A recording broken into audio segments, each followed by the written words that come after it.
আসসালামু আলাইকুম আমার প্রিয় বন্ধুরা, আশা করছি সবাই ভালো আছো। আলহামদুলিল্লাহ আমিও ভালো আছি। নতুন আরেকটি ব্লগে আমি কানিজ ফাতেমা ব্লগ অ্যান্ড কুক থেকে সবাইকে ওয়েলকাম জানাচ্ছি। অবশ্যই প্রতিদিনকার মতো আমার আজকের ব্লগের ফুল জার্নিতে তোমরা সকলেই থাকবে। আর যারা অনেক আগে থেকেই আমার চ্যানেলটিকে ভিজিট করে আছো সবার জন্য আমার অনেক ভালোবাসার দোয়া। আর প্রতিদিন যারা নতুন নতুন বন্ধুরা আমার সাথে অ্যাড হচ্ছ সবাইকে অনেক ভালোবাসা। তোমরা আসলে সকলেই আমার পাশে থেকো, এই কামনাটা সবসময় করি। তো কথা বলতে বলতে কিন্তু আমি ওই দিক দিয়ে চা পরোটা নাস্তা কমপ্লিট করে ফেলেছি। আর এখন চলে আসছি আমার রুমগুলোকে ক্লিন করার জন্য। আসলে রুমগুলো কিন্তু ক্লিনই থাকে, কারণ আমার ছোট সংসার, ছোট বাসা, আমি সব সময় চলাফেরার মাঝেই টুকিটাকি ফেলে রাখা কাজগুলোকে গুছিয়ে ফেলি। তো তারপরও সকাল থেকে শুরু হয়ে যায় কিন্তু আমাদের ক্লিনিং। তো সেই দিক থেকে চিন্তা করে এই যে আমার রুমগুলোকে কিন্তু আমি গুছিয়ে নিয়েছি, সাজিয়ে নিয়েছি। এখন চলে যাব আমি আরেকটি রুমে। তো বেডরুমটা কিন্তু আমার ফুল গোছানো কমপ্লিট হয়ে গিয়েছে। এখন চলে আসলাম আমি আমার ড্রয়িং রুমে। তো ড্রয়িং রুমটাকেও আমি একটু ভালো করে গুছিয়ে নিব। তো আমার সুইট আপুরা, তোমরা যারা আছো আমার সাথে অবশ্যই থাকবে, কারণ তোমাদের থাকাটা আমার জন্য অনেক বেশি প্রয়োজন। আর এই তো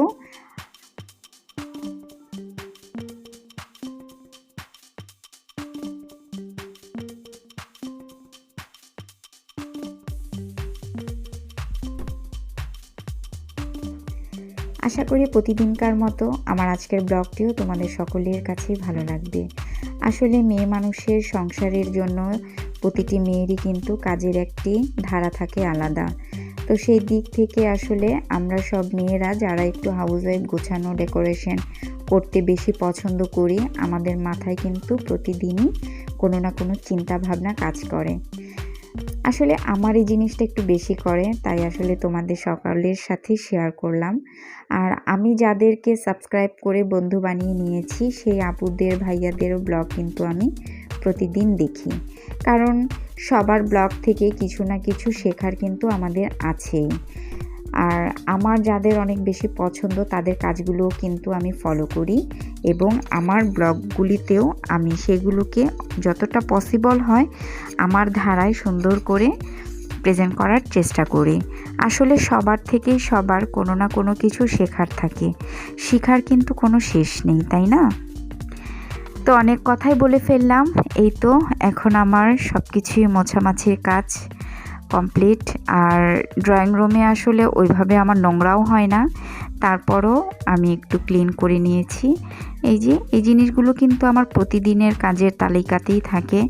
অনেক সময় দেখা যায় রান্না বসিয়ে আমি এই কাজগুলো করে ফেলি, অনেক সময় রান্নার আগে আমি এই কাজগুলো করি, সকালে নাস্তা করার পর অনেক সময় করি, অনেক সময় সকালে নাস্তার আগেই করে ফেলি। আসলে কাজগুলোকে আমি আমার সুবিধা মতো কমপ্লিট করার চেষ্টা করি। তবে 12:30টার ভিতরে কিন্তু আমি সব কাজ করে ফেলি, রান্না, ঘর গোছানো সব কিছু। তারপরে শুধু থাকে আমাদের শাওয়ার করা। তো যাই হোক, এদিক দিয়ে যে এই গাছটি, লাকি ব্যাম্বো গাছটাকে আমি ধুয়ে আজকে আবার এখানে দিলাম। গত 2 দিন আগে কিন্তু আমি গাছটি ওয়াশ করেছি, সেটা আমি আপনাদের মাঝে শেয়ার করেছি। আজকে আবার ওয়াশ করে নিলাম। আর এখন বেডরুমে আবার চলে আসলাম। এসে এখানে আমি ড্রেসিং টেবিলটাকে একটু মুছে নিচ্ছি। আর ড্রেসিং টেবিলের উপরে আসলে প্রতিদিনই মোছা হয়, তারপরে এখন আবার আরেকবার মোছা হয়ে গেল। আর এই ফ্লাওয়ারগুলো কিন্তু আমার ভীষণ পছন্দ, আমার অনেক ভালো লাগে।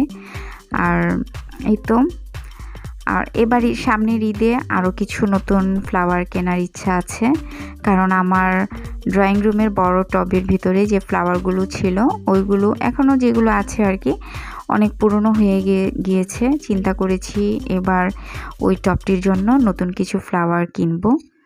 তো আমার কিন্তু সব কাজ কমপ্লিট। আপনাদের সাথে কথা বলতে বলতে এখন সর্বশেষ যে কাজটি, ডাইনিংটাকে একটু মুছে চলে যাব কিচেন রুমে। তো আমার সুইট আপুরা, তোমরা যারা এখনও আমার চ্যানেলটিকে আপন করোনি, প্লিজ, পুরনো কথা প্রতিদিনই বলতে হয়, অবশ্যই কিন্তু আমার চ্যানেলটিকে সাবস্ক্রাইব করে পাশে থাকা ছোট্ট বেল আইকনটির অল অপশনটি বাজিয়ে দিয়ে যেও, তাহলে নতুন নতুন ব্লগ ছাড়ার সাথে সাথে সবার আগে দেখে নিতে পারবে। আর রান্নার জন্য আজকে কি রান্না করব, বেলে মাছ আমি একটু ভুনা করব, আর এদিক দিয়ে যে চিংড়ি মাছ দিয়ে লাউ দিয়ে রান্না করব। আজকের রান্নার মেনু এগুলোই আমার, বেলে মাছ ভুনা আর লাউ চিংড়ি করব। আর এখানে সব কিছু কিন্তু আমি সকালে কেটে বেছে ধুয়ে ঢেকে রেখেছিলাম। এখন সব কিছু আমার গোছানোর কাজ কমপ্লিট, আর চলে আসলাম কিচেন রুমে। তো সবাই এনজয় করো আমার আজকের ব্লগটি। আর অবশ্যই কিন্তু কেউ লাইক কমেন্টস করতে ভুলবে না, কারণ তোমাদের কমেন্টসগুলো পড়তে আমার ভীষণ ভীষণ ভালো লাগে। আর তোমাদের কমেন্টসগুলো পড়লেই আমার আগামী দিনের আজকের ব্লগ তো তৈরি করেছি, আগামীকাল কোন ব্লগ করব সেটার চেষ্টা আমার ভিতরে জেগে ওঠে। তো অবশ্যই সবাই কিন্তু কমেন্টস আর লাইক করে দিয়ে যাবে। আর এদিক দিয়ে যে আমি রান্নাগুলোর ডিটেলসে কিছু দেখালাম না, রান্নাটা সেরে নিচ্ছি। 2 চুলায় 2 রান্না করে নিয়েছি। বেলে মাছটাকে আমি ভেজে নিয়েছি, বেলে মাছের জন্য ওদিক দিয়ে মশলাটাকে আমি কষিয়ে নিচ্ছি। আর লাউ চিংড়িটাও আমি চুলায় দিয়ে দিয়েছি, পাশের চুলাতে পেঁয়াজ, মরিচ, হলুদ গুঁড়ো, মরিচ গুঁড়ো, আদা রসুন পেস্ট, ধনিয়ার গুঁড়ো, লবণ দিয়ে যে চিংড়ি মাছগুলোকে দিয়ে ভালো করে মশলাটাকে কষিয়ে দেন আমি লাউটাকে রান্না করে নিব। তো আজকে এ পর্যন্তই, বিদায় নিচ্ছি এখানেই। অবশ্যই সবাই কিন্তু ফুল ভিডিওটি দেখবে। তো আসসালামু আলাইকুম, আল্লাহ হাফিজ।